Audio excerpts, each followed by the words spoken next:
Hello, everyone. It's Mrs. Barnes in the Career Center. Today, I'm joined by my colleague, Amrita Kata, and from the University of Pittsburgh, Aseh Nshom. So our first question is, what does SRAR stand for, and what does it mean for Pitt? Sure.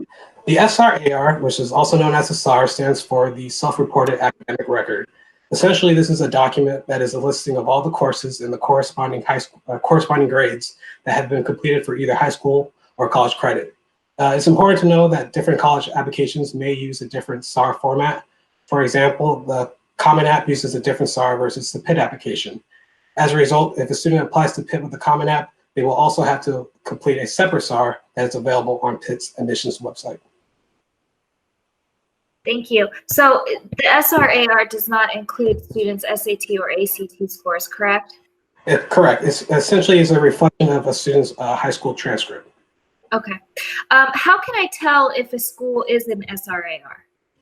I would always advise a student to check the admissions website of the university. The admissions website will list all required documentation when it comes to applications.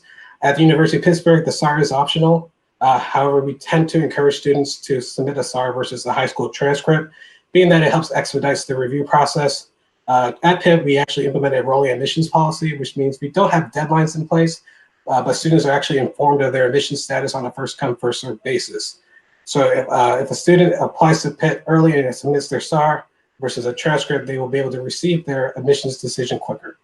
Awesome, thank you. What if the fields requested in the SAR don't line up with what I'm taking? For example, my math class is not listed.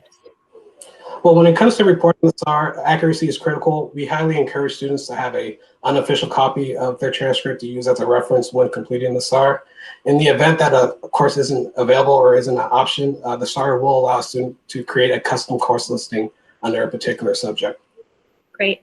So switching gears, can you tell us a little bit about your guaranteed admissions program? Right.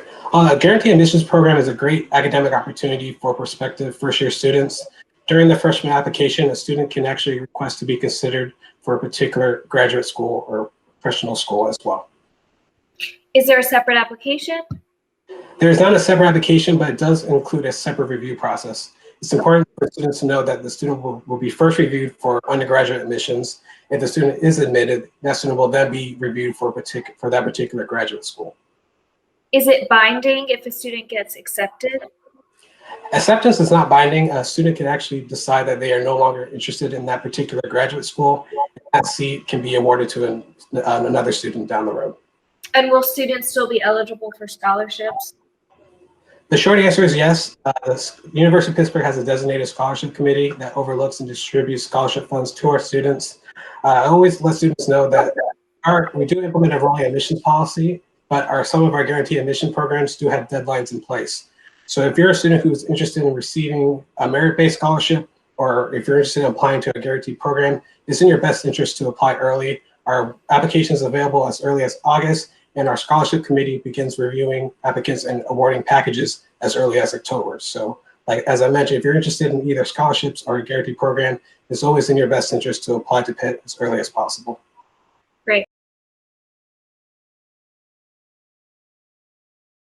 If the student hasn't completed their SAR correctly or completely, they will be informed. It's always important just to know what email you registered on file for your application, because all communication will be sent to that email that's on file. But the student will be emailed and also receive a physical letter informing them of their status and what other required documentation is needed.